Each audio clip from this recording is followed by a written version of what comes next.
Hola a todos, ¿me escuchan bien? Sí. ¿Vemos bien? Ahí me encantaría verles las caras a todos. Si pueden por ahí, tienen chance de poner sus camaritas abiertas, estaría de lujo. Porque un poco la idea es que vamos construyendo esta sesión entre todos, ¿no? Yo les voy a preguntar cosas y también la idea es que ustedes vayan como haciendo ejercicio de reconocimiento y de autorreconocimiento, ¿no? Entonces les voy a pedir que apunten algunas cosas que a lo mejor ya las han pensado, las han trabajado o a lo mejor no. Entonces, bueno, pues antes que nada, gracias por estar aquí. Me presento, yo soy psicoanalista, yo soy de la Ciudad de México, vivo y trabajo por acá y estoy igual emprendiendo para hacer mi programa online.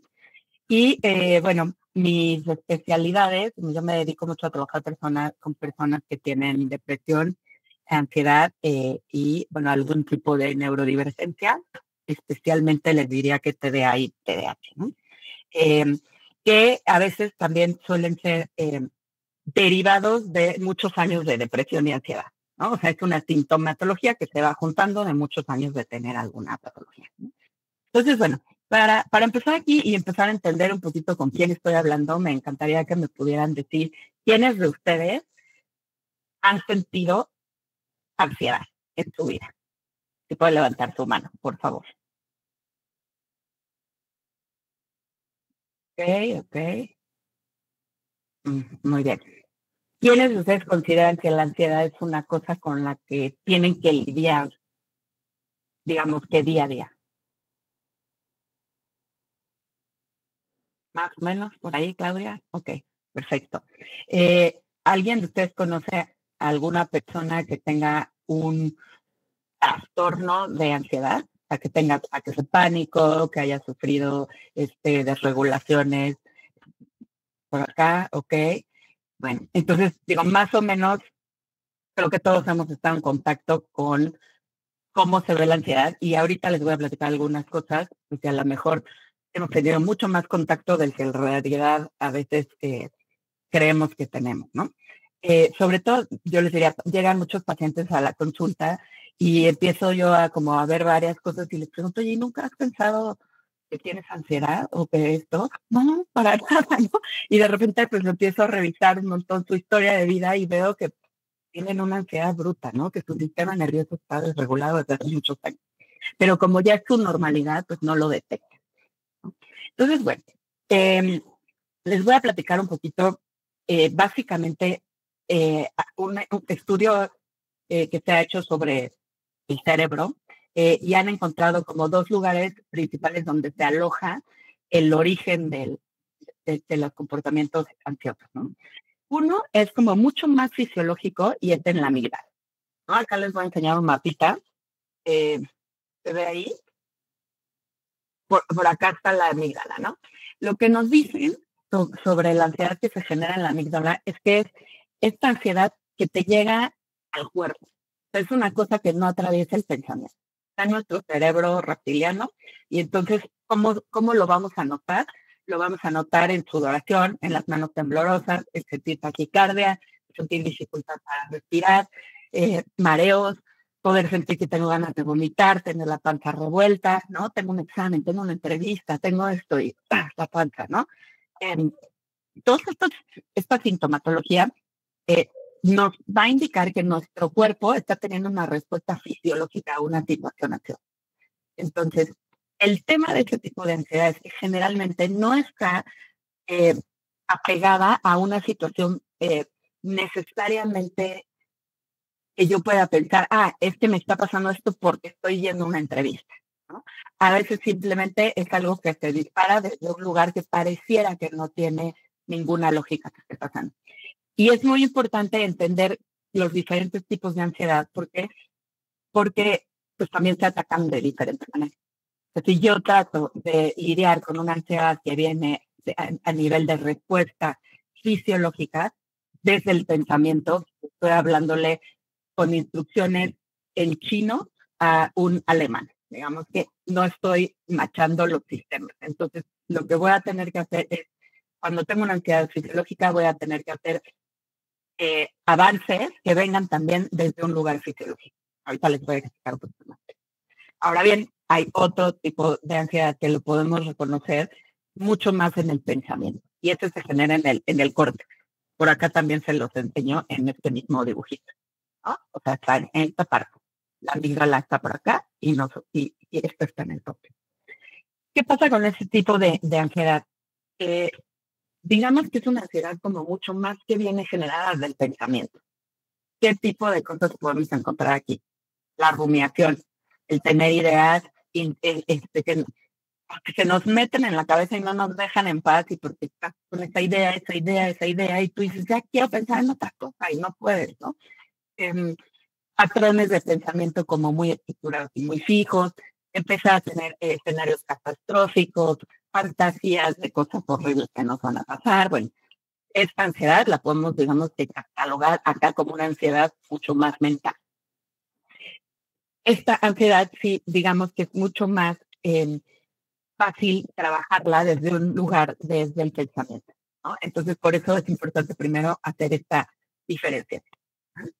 Ahora bien, ¿qué puede pasar cuando tengo ansiedad en general? Digamos que las respuestas automáticas son las 3 F, no sé si por aquí alguien las haya escuchado, es el freeze, ¿no? El freeze es congelamiento, me congelo, fight, peleo, y flight es me evado, ¿no? Entonces son las 3 Fs, digamos que son los tipos de respuestas que podemos tener derivadas de sensaciones de ansiedad. Ahora bien, ¿cómo traducimos esto en nuestra vida, ¿no? Seguro por acá es una palabra que les va a sonar mucho y que creo que a todos nos pasa, ¿no? La procrastinación, ¿no? La famosa procrastinación. Es que procrastino y entonces, ¿qué pasa? Empiezo a pensar que soy flojo, ¿no? Porque procrastino. Y el tema con eso es que muchas veces procrastino no porque sea yo flojo, sino porque tengo miedo.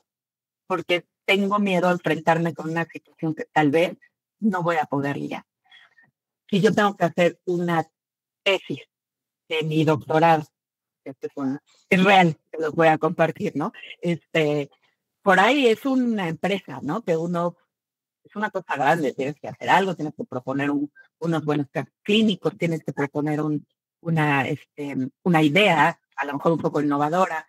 ¿Qué pasa si atrás de eso digo, híjole, es que la verdad no sé si soy muy buena, no sé si voy a entregar buena información, no sé si ya hay miles de tesis de doctorado que voy a poder yo poner acá, ¿no? Entonces, desde ese tipo de pensamiento, que son generalmente causados desde el lugar del miedo y desde la ansiedad, es que puedo procrastinar.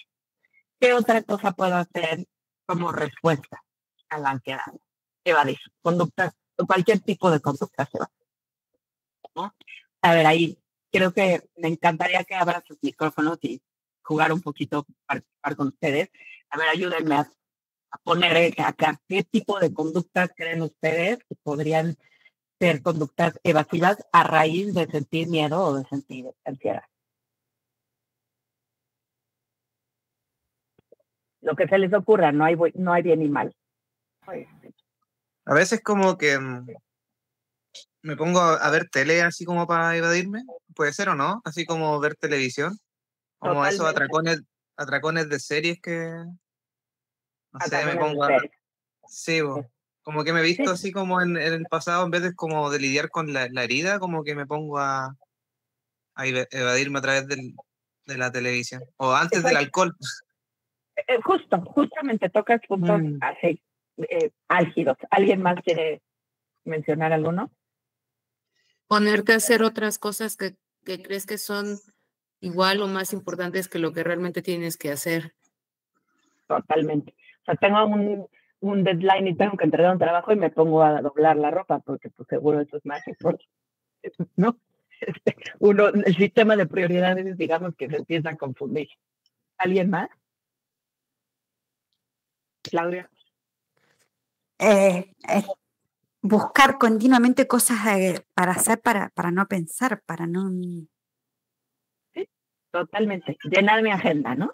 Y entonces me pongo una y otra cosa y el tiempo libre que tengo, a ver, me voy con la amiga no sé qué y me voy con y así lleno de actividades. Mi agenda y que no puedo lidiar con lo que está pasando adentro de mí. Súper.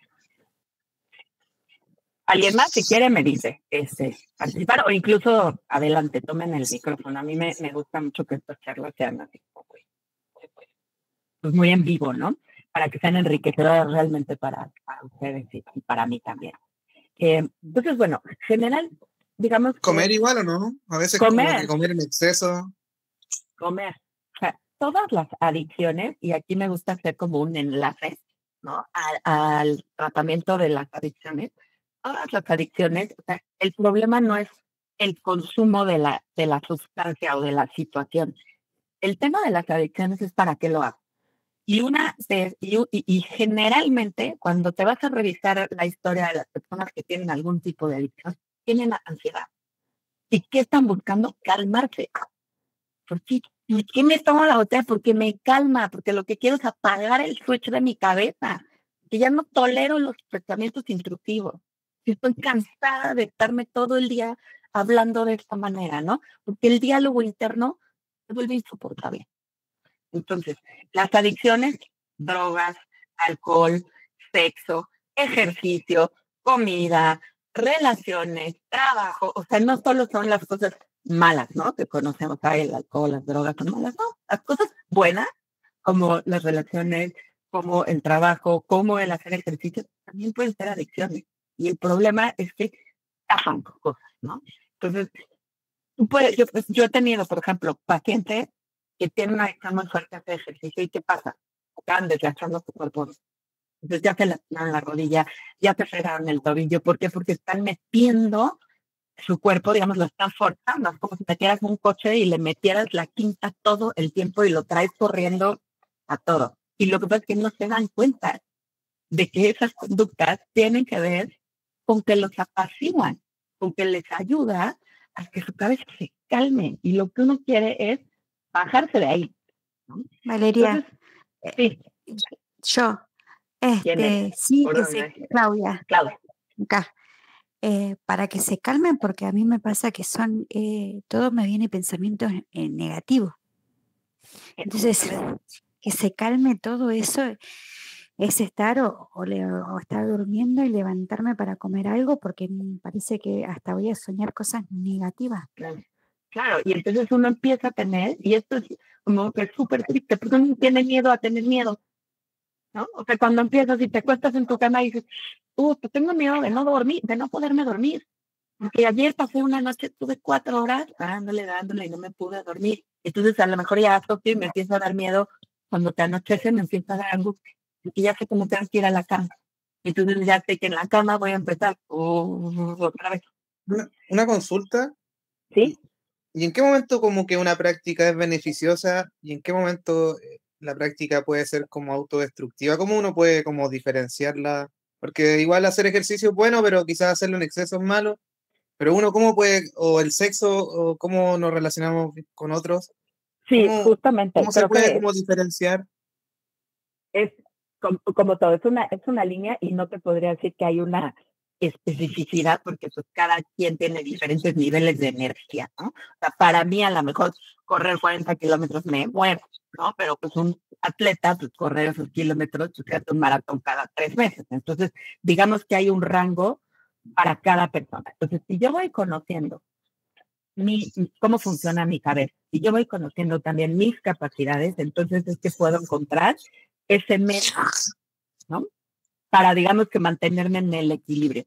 Y también otra manera de medirlo es saber si el tiempo que me consume cualquiera de estas actividades es tiempo que está reduciendo de lograr mis objetivos de la vida, de que ya no le estoy quitando tiempo a mi familia, le estoy quitando un tiempo a mi trabajo, ya no me importa nada y solo me quiero concentrar en eso.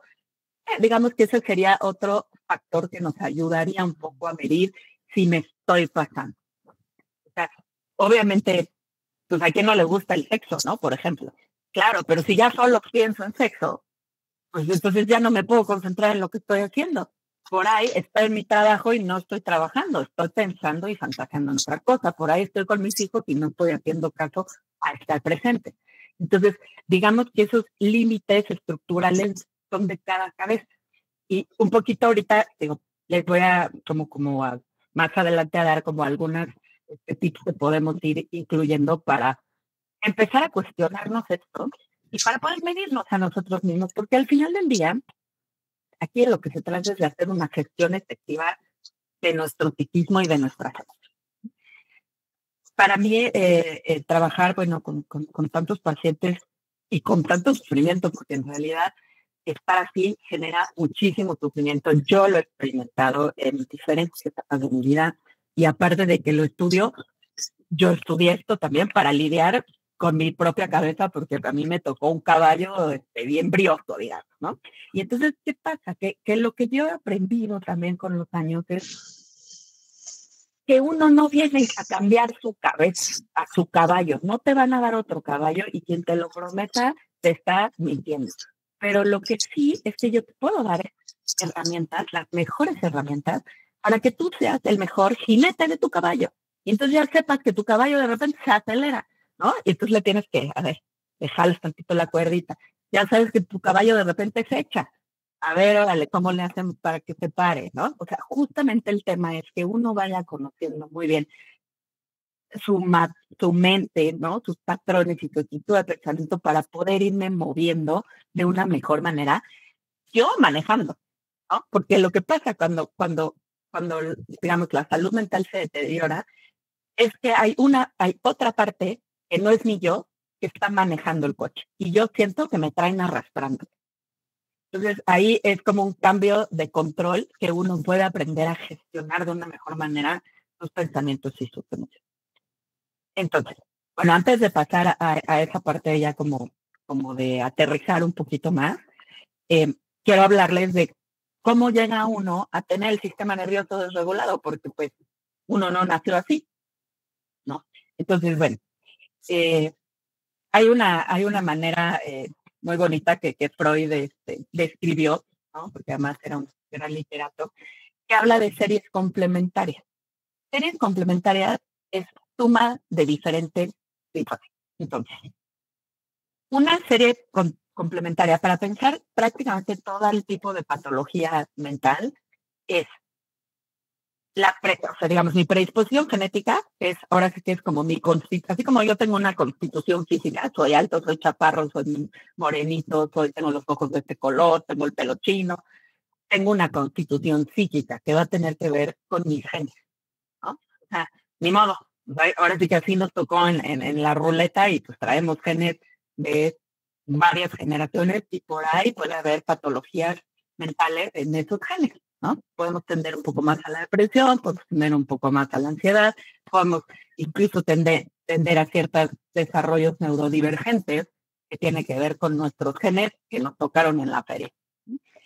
A eso le sumamos nuestro ambiente, que es donde crecimos, ¿no? Que nos enseñaron, cómo fue nuestra vida, bajo qué tipo de estrés tuvimos, porque sí, estrés, ¿no? Esta palabra que se usa tanto ahora y que parece que todo el mundo la usa y nadie sabe exactamente qué es, pero, por ejemplo, podemos ir a revisar que si yo de niño vivía en una casa donde había muchos conflictos y se gritaban o había pleitos todo el tiempo o nunca había dinero o había, digamos, conflictos, digamos, una casa donde la armonía no es lo que reinaba, yo voy a estar inmerso en un ambiente estresante.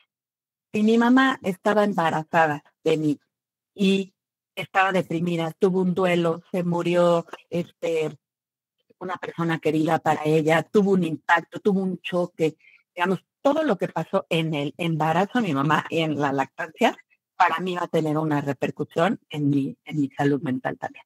Entonces, tuve una mamá deprimida, tuve una mamá ansiosa, tuve una mamá.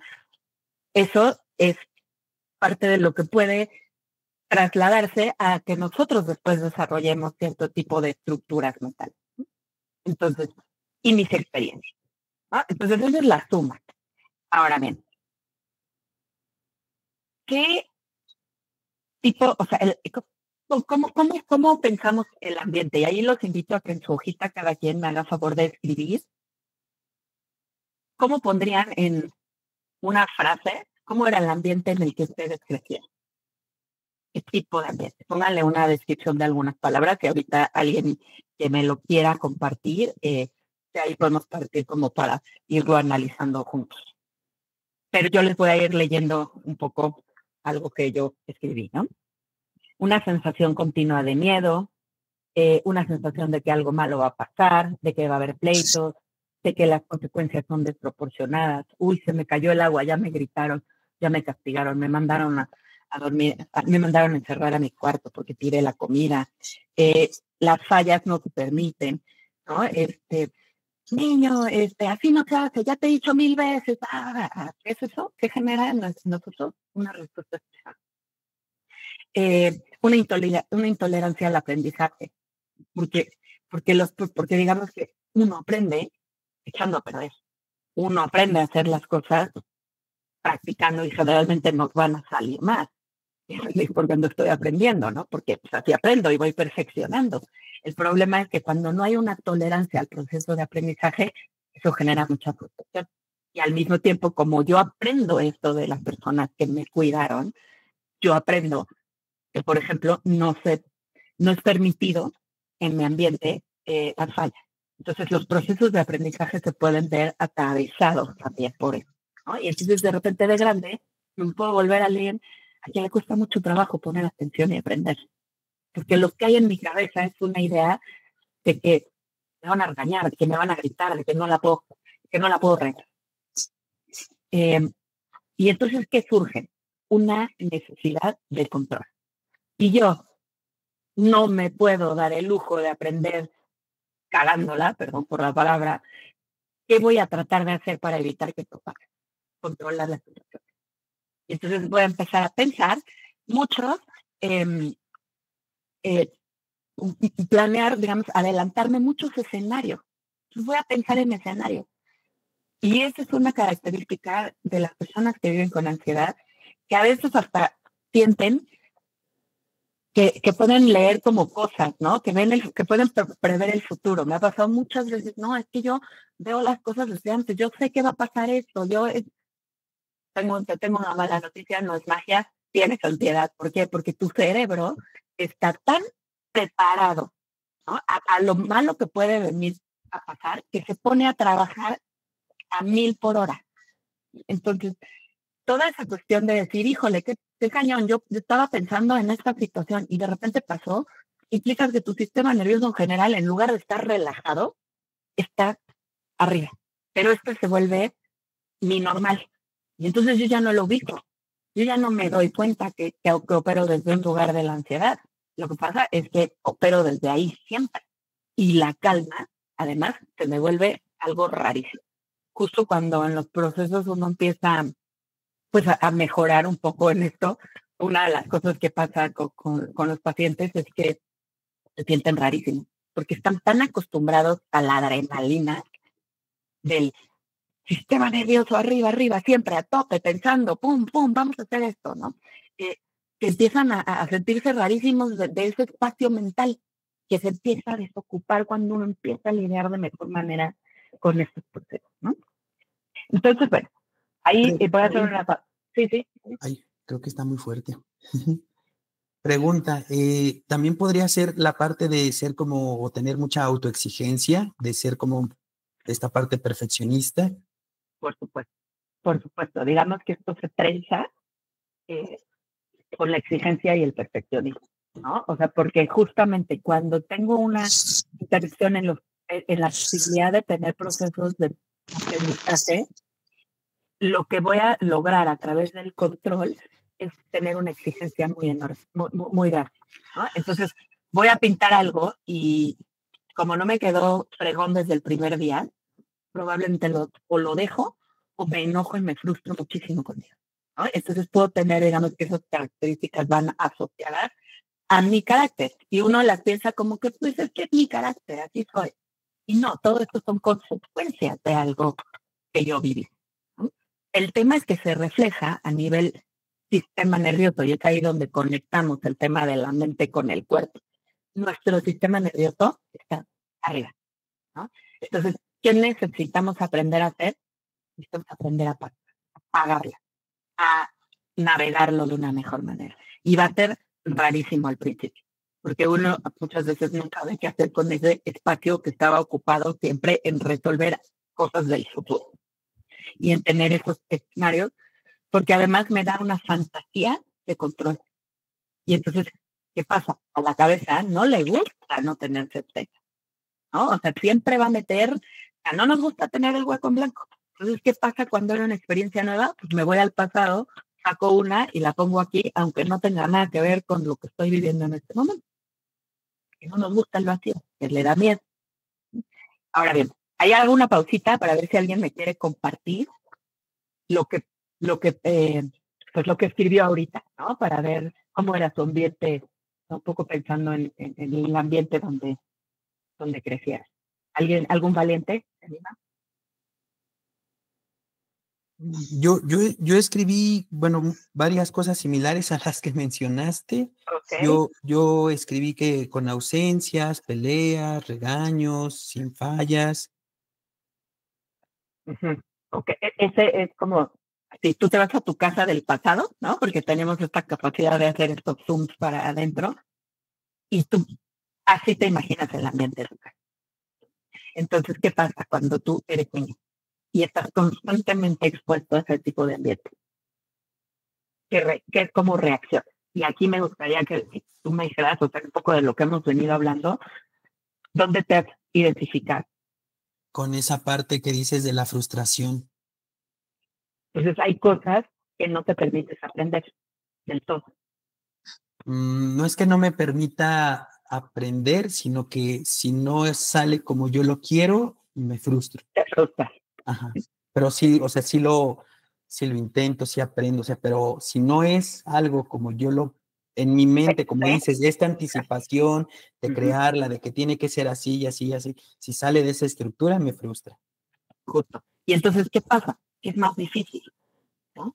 Que si yo tengo como más relajado ese lugar desde el que me critico, porque además, bueno, tiene que ver con los lugares de la mente, ¿no? O sea, hay una instancia que se llama el super yo, que es la vocecita del Pepe Grillo, ¿no? El que nos dice, sí, no, vas a sacar lo bueno y lo malo, pero ¿qué pasa cuando esa parte toma todo el control y además es sádica? Lo que nos dice es, eres un tal por cual, eres insuficiente, no puedes, ¿cómo es posible? ¿No? Y entonces ahí, a donde me quiero mover ahora como parte de los ejercicios, es que yo pueda escribir junto o abajo cómo está mi voz con la que yo me hablo, ¿no? Porque tenemos personajes en la cabeza, ¿no? Y no estamos locos por eso, ¿no? Tenemos voces. Y tenemos voces que nos hablan de una manera en la que a lo mejor no le hablaríamos a nadie. Esas voces son las que muchas veces nos están evitando podernos mover hacia nuestros objetivos. Son las voces que me dicen, híjole, no vas a poder, ¿no? Igual ni lo intentes, o quédate a dormir otro ratito, o no hagas ese trabajo, ¿no? O sea, son por esa voz, por el tono de esa voz, es que a veces nosotros no logramos avanzar del lugar. Entonces les pediría que pongan ahí, ¿cómo es esa voz? ¿No? O sea, pónganle una característica. Me habla feo, me devalúa, me dice groserías, me maltrata, justo como decía Claudia, tengo puras ideas hostiles, ¿no? Tengo puras fantasías de que van a pasar cosas horribles. Claro, es una hostilidad. Y lo que a veces tú no quieres es salirte de tu cabeza porque no sé cómo pagar esa cosa. Ese es el dolor, o sea, realmente el dolor mental que nos genera la ansiedad tiene que ver con querer apagar la manera en la que nos estamos hablando continuamente, los discursos que tenemos. Y ahora bien, ubiquen abajito, diría aquí renglón 3, qué conductas hasta ahorita, digamos que no conscientes, ahora ya las van a hacer conscientes con este ejercicio, utilizan para callar esas voces, o para al menos, ¿no? Como un poco lo que decía, bueno, no es Gabriela porque es un chico, no te veo, pero en el teléfono de Gabriela decía verme la serie, volarme la cabeza viendo la serie. Entonces pongo abajo estas conductas, ¿no? pónganlas por ahí, y si alguien más nos quiere compartir un poco de lo que estamos pues como haciendo este ejercicio para que lo vayamos armando un poquito más, ya después cada uno de ustedes lo puede ir también profundizando. Una consulta. ¿Sí? La pregunta es, ¿cómo es mi voz interna o qué métodos ocupo para evadirme cuando escucho la voz interna? ¿Cómo no entendí bien eso? ¿Son dos preguntas o es una pregunta compuesta? Dos preguntas. Primero es, ¿cómo es mi voz interna? ¿Cómo me hablo? Y la de abajo es, ¿qué métodos ocupo para tratar de acallar esa voz?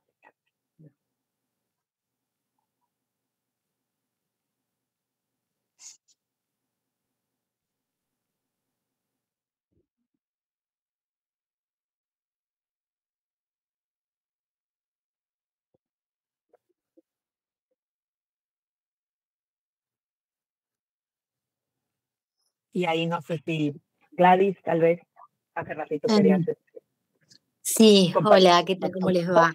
Bueno, yo la verdad que tengo un montón de cosas para contar, pero tengo que ser breve. A mí todo lo que decías, Valeria, yo en gran parte lo viví. Yo viví en un ambiente de mucha rigidez. Mi mamá no creía tanto en mí. Nunca me animaba, nunca me felicitaba por las cosas que yo hacía. Yo de muy niña fui amante de los caballos y bueno, mi mamá siempre, por eso me daba risa recién con lo que decías. Y bueno, cuestión es que mi mamá siempre le tuvo mucho miedo, pero yo sabía desde muy niña que yo podía con los caballos y mi misión era que venía por ahí, ¿no? Bueno, hasta que un día mi mamá me dijo unas cosas muy feas que a mí me bloqueó y yo, por un tiempo que yo viví con mi familia, yo esa parte la dejé. Pero cuando ya fui más grande, yo empecé a retomar todo eso, con un precio muy alto, ¿no? Porque mi mamá siempre estuvo enojada conmigo. Cuestión es que yo pasé por todas las situaciones de estrés, tenía una sobreexigencia conmigo y me enfermé. Y a partir de cuando yo me enfermé de estrés, tomé una gran decisión que fue muy dura. Dejar todo lo que hice, lo que hacía por exigencia, y me vine a mi casa. Y en ese tiempo de curación que tuve que conectarme conmigo, bueno, hice un viaje como muy hacia adentro mío, llamar espiritual o otra creencia. Y bueno, yo seguí mi intuición. Y bueno, hoy trabajo con caballos. Qué lindo. ¿Haces Trabajo terapia con caballos o algo así? Hago coach con caballos y hago constelaciones con caballos. Y bueno, por eso quería contar mi historia, que por ahí creo que si bien venimos todos de una familia distintas, pero hay algo que lo tenemos adentro y que es un caballo que no lo podemos a veces dominar, pero si viajamos hacia adentro, que no es un camino fácil, podemos de nuevo retomar eso, ¿no? Ese sentir que tenemos, esa escucha interna y esa voz interna mía que 2x3 me visita, que es la que yo no puedo, la que yo no valgo, que eso lo traigo de niña. Y me ha costado horrores salir de esos espacios. Cuando yo dejé mis trabajos, decía, ¿y ahora qué hago? Porque no creía en mí. Y tuve que hacer todo un trabajo interno a través de psicólogos y coach y terapias alternativas para creer en esta niña, que esta niña puede y que vale. Así que bueno, me parecía importante por ahí compartirlo, ¿no? Con mucho coraje y con mucho dolor, yo pude concretarme. Gracias por compartirnos, porque justo esto es súper importante, porque hablar de como la otra parte de la estructura, ¿no? O sea, está el súper yo que les digo que es esta voz, pero está el yo. Y el yo es quién soy yo, es mi autoestima, es mi amor propio, y muchas veces viene todo fragmentado. Y a veces nos podemos pasar toda la vida tratando de unificar eso, y que es un ejercicio de todos los días, porque podemos, generalmente también un poco les quería decir, o sea, el sistema en el que vivimos tampoco ayuda a que uno se forme de una manera como mucho más orgánica, al contrario, nos invita a fragmentarlo. Entonces, digamos que estamos todos inmersos en esto y nuestros padres estaban inmersos en esto y sus padres estaban inmersos en esto. Entonces, muchas veces no es necesariamente solo que ellos pues hayan sido malos o hayan tenido malas relaciones o son súper histéricos o son gritones o lo que sea, sino que también estaban inmersos en sobrevivir en un sistema que nos invita a desconectarnos de nuestro ser interno y de quiénes son y de nuestra voz, ¿no? Esto que dices, esta voz, esa cosa que yo sabía, esa intuición, eso es parte de nosotros.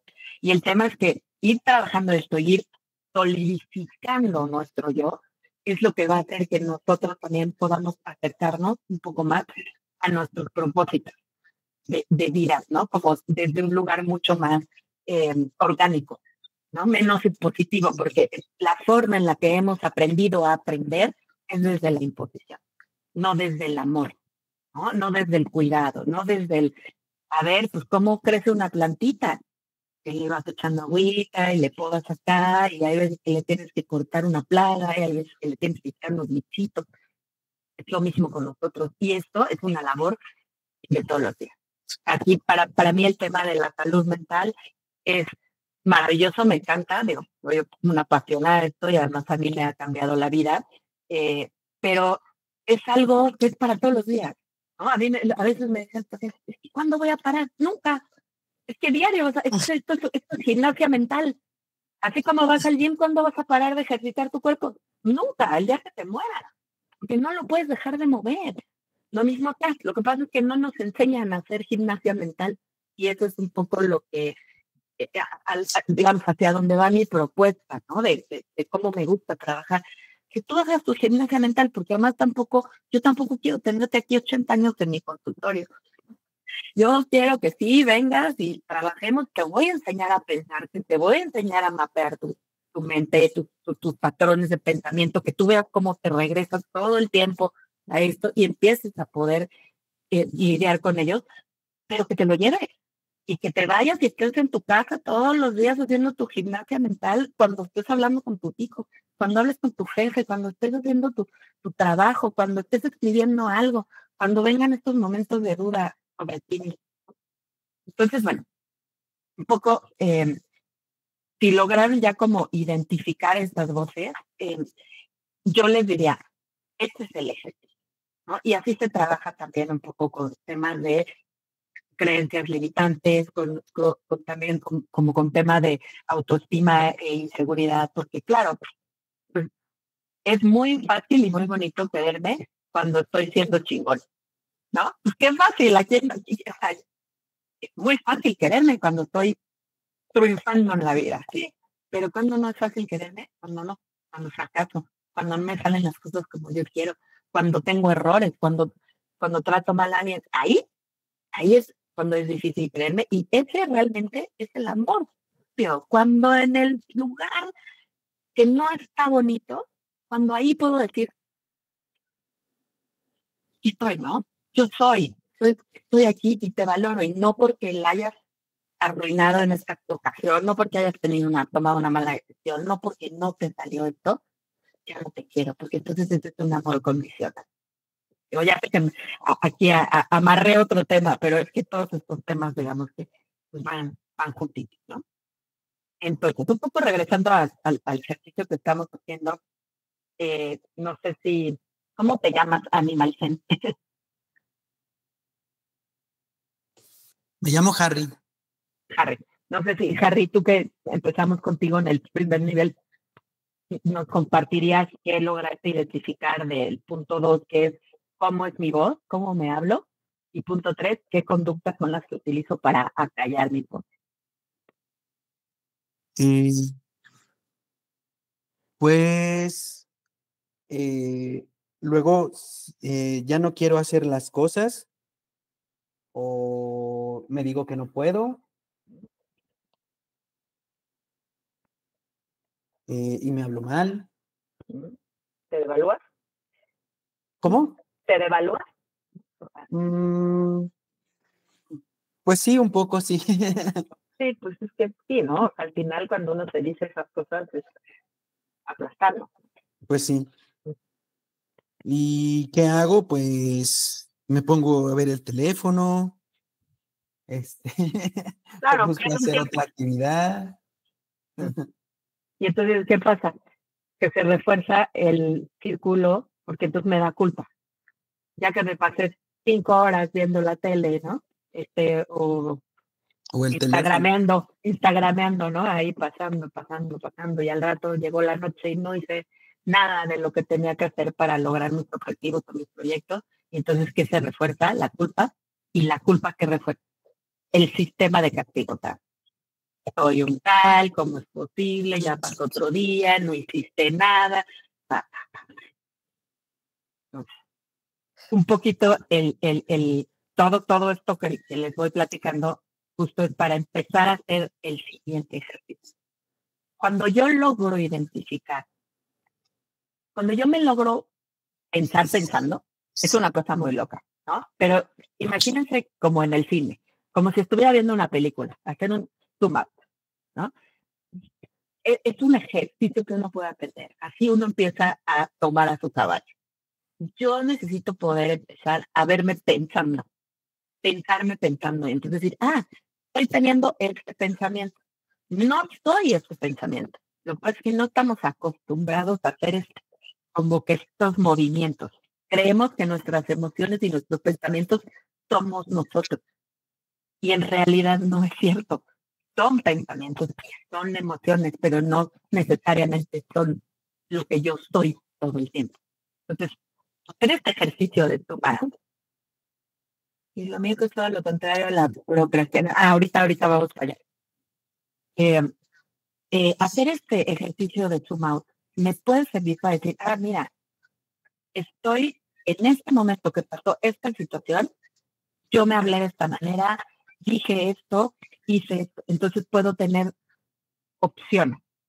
Cuando mi pensamiento se va como en resbaladilla, no tengo opciones de nada, me va arrastrando, ¿no? Y entonces es cuando, imagínense un videojuego y hay un fueguito.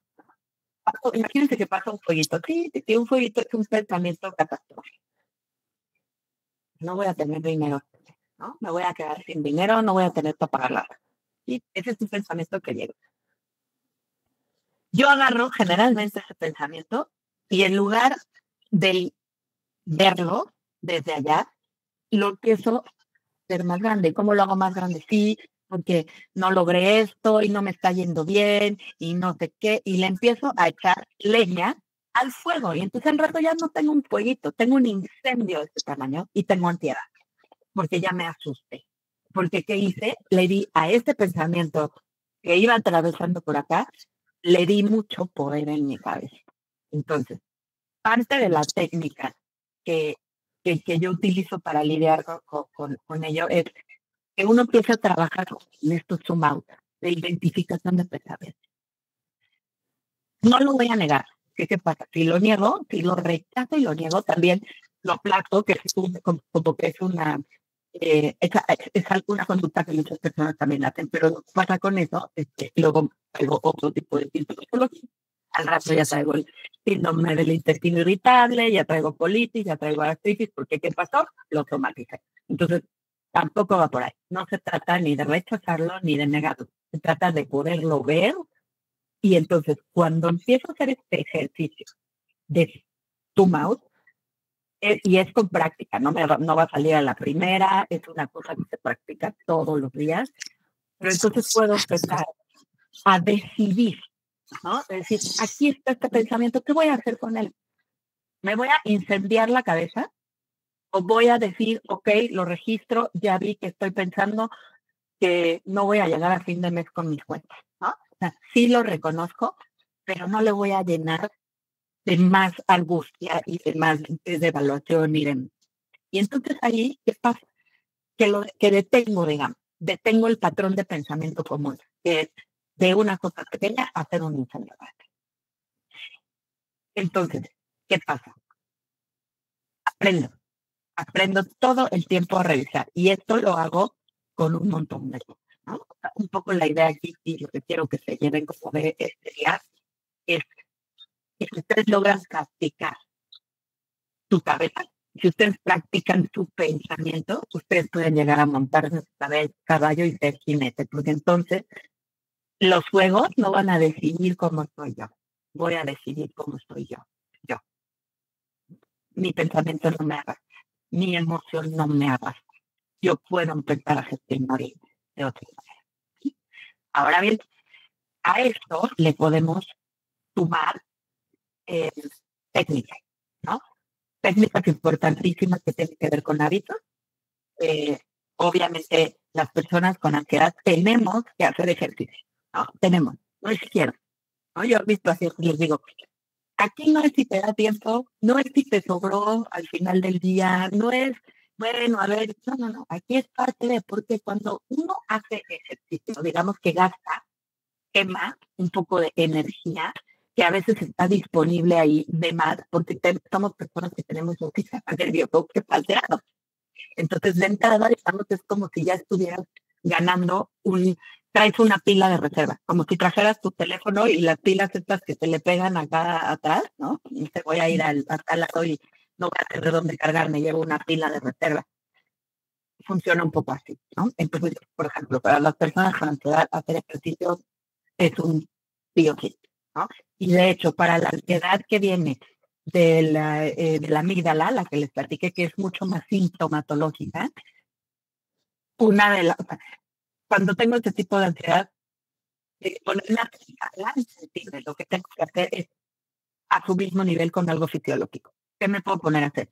Me muevo, párate, camina, ¿no? O sea, cuando empiezo a tener sintomatología del cuerpo, que no entiendo muy bien de dónde viene, necesito estirarme, necesito caminar, necesito salir a correr, necesito hacer respiraciones. ¿Cómo combato algo fisiológico? Con algo fisiológico. ¿Cómo combato algo mental? En algo mental, ¿no? Por eso era muy importante para mí hacer esta primera diferenciación, que cuando estoy en estos momentos puedo decir, estoy sintiendo una incomodidad, pero ¿qué es? ¿Es física? Pues mental, ¿no? Si es física, me tengo que poner a hacer cosas físicas. Si es mental, entonces, obviamente también las físicas nos ayudan, pero entonces puede entrar también la parte mental, que es esta. Hago un zoom out, y eso me veo pensando, registro cómo estoy pensando, y entonces puedo hacer la decisión. Pero ojo, estos son pasos que llevan mucho tiempo en la práctica. El número 1 del paso es poder recatar bien, déjame pensar, ¿no? Algo que a lo mejor te van a tardar unos 3 meses si lo empiezan a practicar diario, en poder decir, ya me estoy pensando.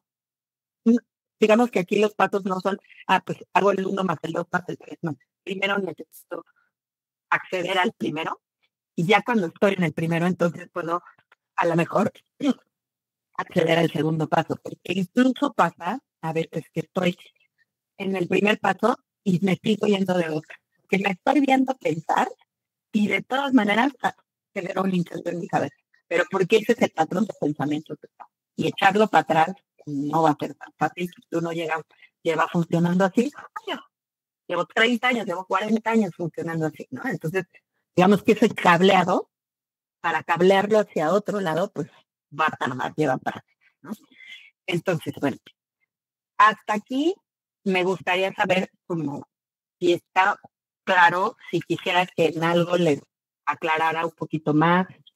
Así, Claudia, hiciste una pregunta. Sí. Adelante. No, yo te quería preguntar, una vez que yo identifico mi pensamiento, ¿ahí qué tengo que hacer? Si lo puedo resolver enseguida, bárbaro. Y si no, es como que lo dejo pasar, digamos, no le doy bolilla, digamos, me pongo a hacer algo como para que se vaya ese pensamiento.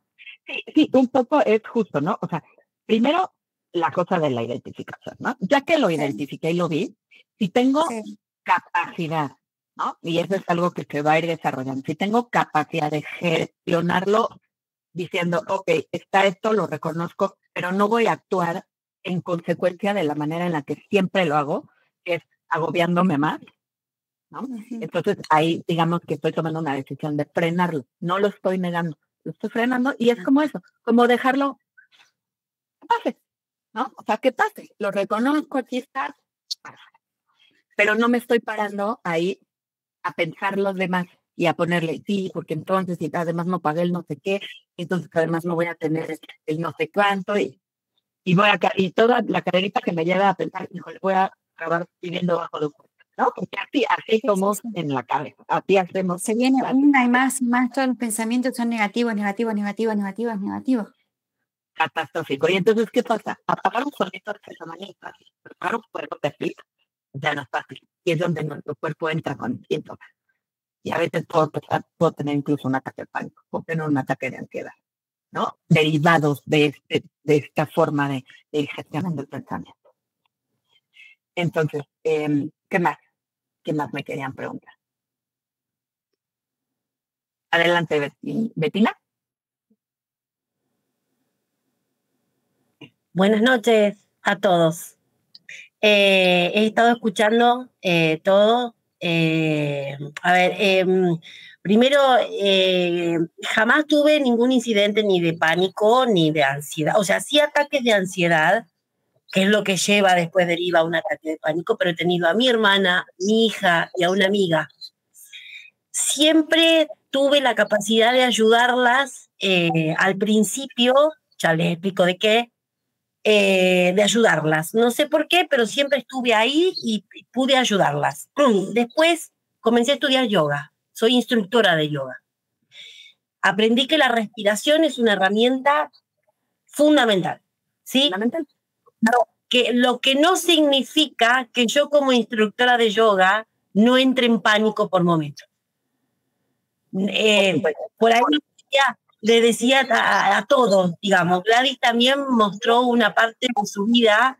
Yo no tuve una familia demasiado conflictiva, problemas normales como cualquier otro. Sí, atravesé una situación de abuso de muy chica, y entonces eso me generó una cuestión con el miedo de no saber el por qué, de dónde, de cuándo, algunas cuestiones de ansiedad. Me encontré con el yoga, y ahí es donde entendí muchos procesos de la cabeza, que habla todo el tiempo y que uno no puede callarla, y que no hay que callarla. Como dijiste en un momento, Valeria, hay que dejar que hable y hay que entender que está hablando, pero que de dónde se está hablando, de la cabeza o el corazón, porque hay una cosa de impulso de hacer algo que viene de acá, es un fuego interno, y ese es el corazón, es la esencia, es lo que tiene uno.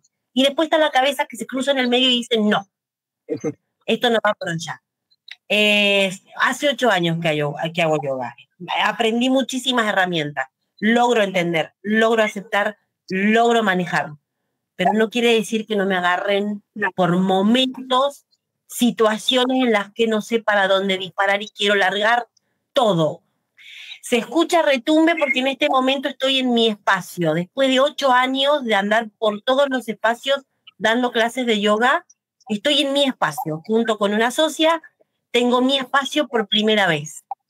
Todas las ansiedades que me sumé, a veces no me servían la cantidad de respiraciones y de conexiones que hacía. Sirve, no es que no sirve, sirve. De una mejor. ¿Cómo? Que a veces rebasa, ¿no? O sea, a veces no es suficiente. Somos humanos, hay una cuestión emocional que es como dijiste vos, no pertenecen, pero están y aparecen, y la cabeza se sobrepasa y las emociones sobrepasan. Lo bueno es tener herramientas. Y esto que vos dijiste es fundamental, reconocer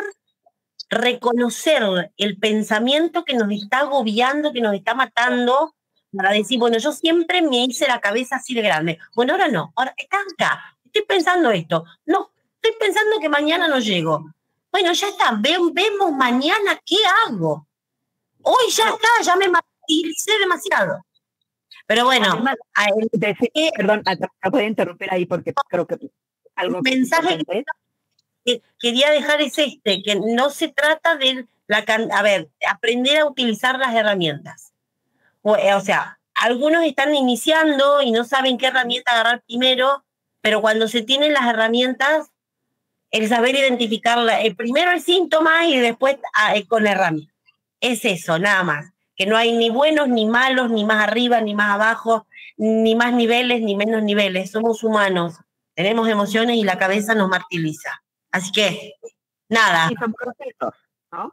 exactamente. Y como bien dices, justo, creo que lo importante es sumar herramientas. Entonces, un poco hablando de cómo podemos gestionar esto, es la respiración, como bien dijiste, tiene una razón fisiológica por la cual nos ayuda, que es que regula el sistema simpático. O sea, simplemente respirar 1, 2, 3, 4, 5, parar, aguantar la respiración de caja, ¿no? Que cuento 5, la detengo 5, exhalo 5 y la detengo 5. Simplemente hacer esa cajita unos 5 minutos resetea inmediatamente nuestro sistema nervioso. Entonces, es una gran herramienta, pero como dices, a veces no es suficiente. Entonces, ¿qué voy a hacer? Tengo mi respiración, tengo mi ejercicio, tengo mis hábitos de consumo, que es otra cosa que hay que revisar, ¿no? O sea, cómo estoy consumiendo, y consumo no es solo lo que me como, es lo que me meto a la cabeza. ¿Qué estoy viendo? Me la paso todo el día viendo noticias terribles, me la paso viendo que la guerra, me la paso viendo que la economía, pues estás consumiendo mierda. ¿Y qué crees que esto va a generar en tu cabeza? Pues angustia, porque sí hay cosas que están pasando en el mundo que nos rebasan. Pero ¿qué hago? ¿Me meto de esos? O mejor me meto en mi vida y a ver, en mi círculo, en donde yo estoy, ¿qué puedo hacer yo para que la vida esté un poco mejor? ¿Qué puedo hacer yo para ayudar al otro? ¿Qué puedo yo hacer para tener un lugar en el mundo, digamos, ¿no? ¿Qué puedo hacer en mi entorno? Y entonces, por eso, revisar los hábitos de consumo no es solo lo que me tragué, lo que me tomé, no es solo es lo que hago, cómo duermo, si hago ejercicio, si cuido mi cuerpo, si me tomo mis vitaminas, digamos, todo eso implica una suma de cosas que voy haciendo para ir pudiendo gestionar mi vida mental y emocional de una mejor manera. Y pues bueno, gracias Bettina por tu aportación. Hola, ¿se escucha o no? Sí, adelante.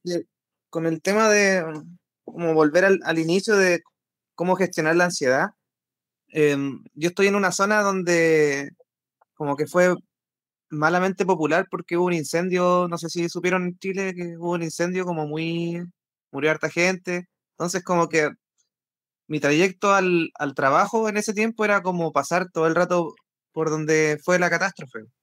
Entonces, bueno, empecé como a relacionarme de una manera extraña con el fuego y ahora como que ya como que asimilé como ese trauma de vivir esa experiencia,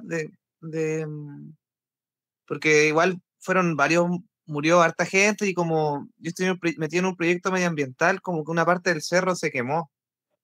Entonces empecé como a trabajar así con fueguitos, así como, yo les digo como fueguitos sanadores porque me relaciono con el fuego y como que es como, no sé si neochamanismo, pero es como que la tele es como el fuego actual de nosotros, pero antes la gente se relacionaba con el fuego de otra manera, o sea, como que se conectaba para contar historias o para iluminarse, coger, abrigarse, entonces como que estoy como autoterapiándome en el cerro, así con una terapia que se llama terapia morita.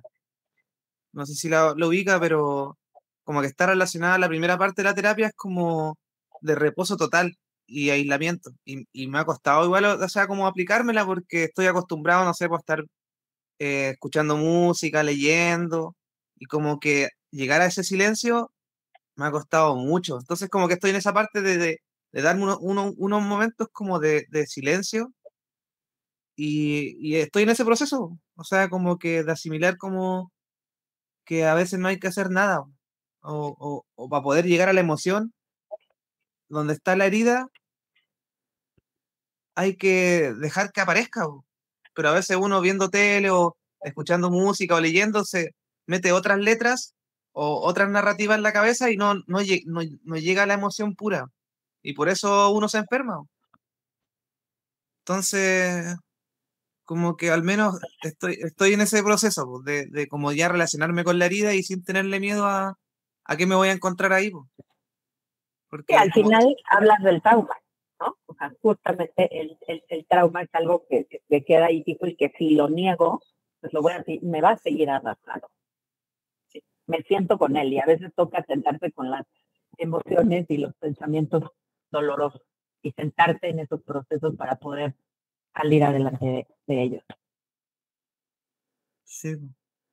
Pero es difícil, no sé por qué es tan difícil, porque es como que son años y años de como, ¿cómo se puede? De reprimir quizás ciertas emociones. Entonces uno como que las va metiendo como abajo de la alfombra, pero eso no quiere decir que no haya una suciedad, pues no. Pero si yo me permito levantar la alfombra y ver lo que hay ahí, lo va a poder limpiar, pues, pero si sigo manteniendo la basura ahí, no va a salir.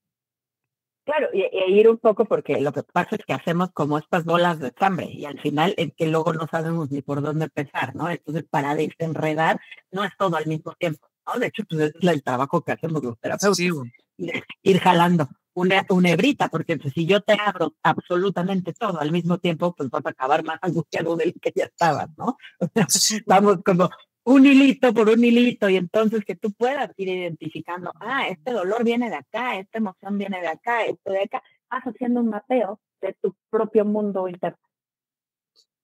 eso es como lo que se conoce como los nudos neuróticos, así que serían como los nudos donde se reprime la emoción y queda como si fuese como estas luces de Navidad, que uno tiene que empezar a sacarla una por una.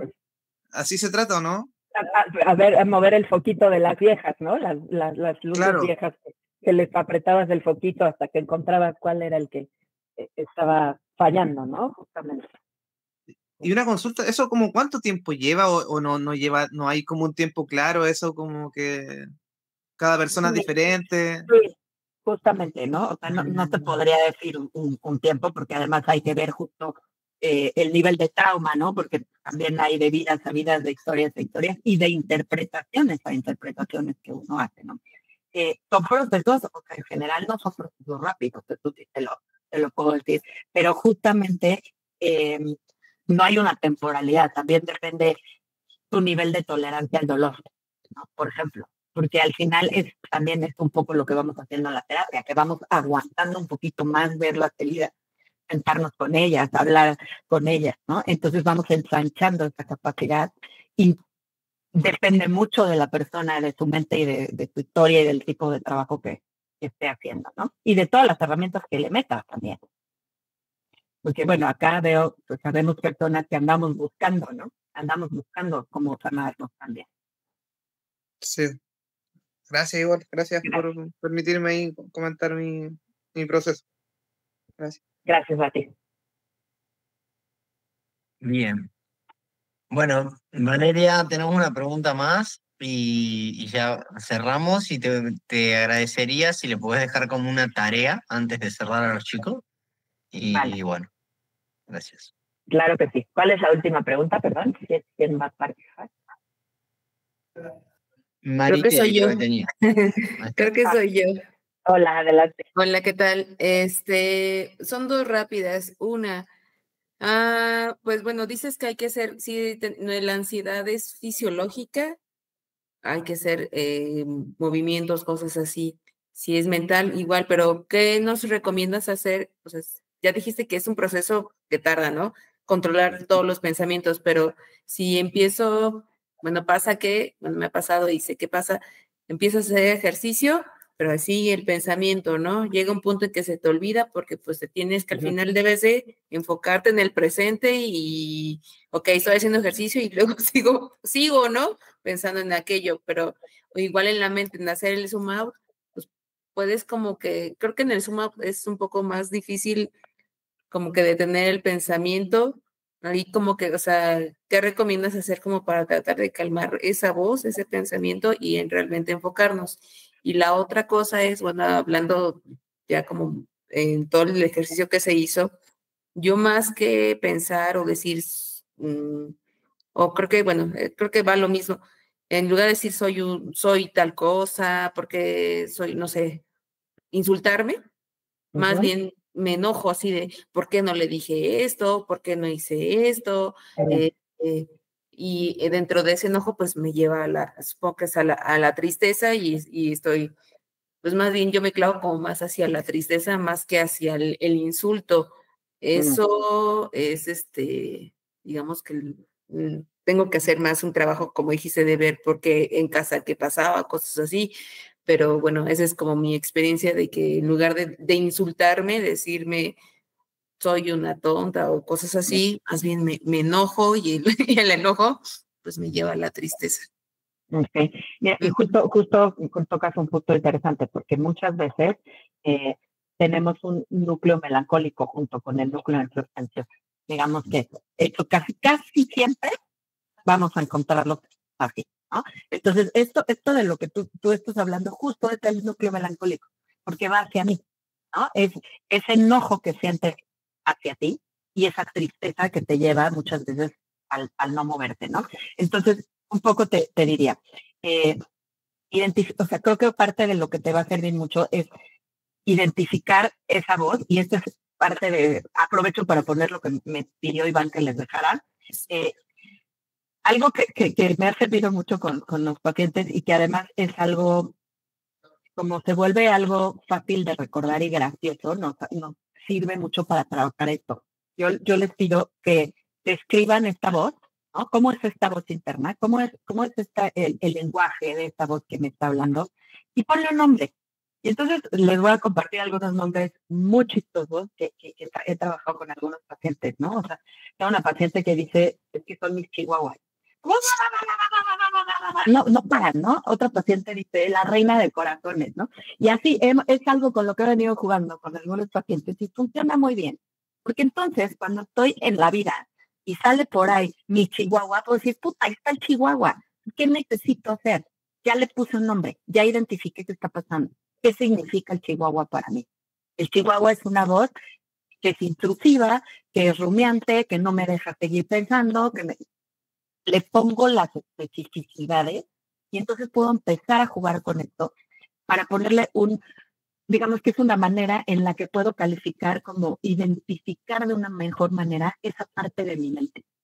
Entonces, les dejo la inquilina de la terraza, la loca de arriba, o sea, pónganle, ¿no? Y sobre todo, métanlo a su día a día, a su propio dialecto, a este propio ejercicio, porque entonces así es como voy a empezar a poder hacer el zoom out, que digamos es el paso número 2. ¿no? Okay. Y yo sé que el chihuahua está tomando el volante en este momento. O sea, ese es paso 0. Si no me doy cuenta, entonces me arrastra, porque el chihuahua solamente se pone a hacer ruido y no puedo hacer nada ya. Entonces, este sería, digamos, como que el primer paso, ¿no? Ahora bien, en suma de otras cosas, como decía, la meditación, el mindfulness, el ejercicio, las respiraciones, o sea, todo esto son herramientas que voy sumando. Entonces, como decía Betina, sí, a veces respirar ya no me está sirviendo. Bueno, ¿qué más necesito? Por ahí me meto a escuchar algo de mindfulness, pongo música, pongo vibraciones de cuenco, me meto a bañar, ¿no? Pues, ¿no? Como la idea es que yo empiece a saber que tengo opciones para poder empezar a gestionar esto de una mejor manera y que no siempre me va a funcionar la cosa. A lo mejor un día me va a funcionar meterme a bañar y ponerme una musiquita para calmarme. Otro día me va a funcionar salirme a correr, ¿no? Otro día y es ahí donde voy empezando a tener agencia, que es lo que queremos, sobre mi cabeza y sobre mi emoción, y que me dejen de arrastrar y empiece yo a tener el volante de ellos. Y bueno, pues con esto creo que termino y muchas gracias a todos. Espero que pues se queden con cosas que les sirvan mucho para su vida, ¿no? Y para práctica diaria.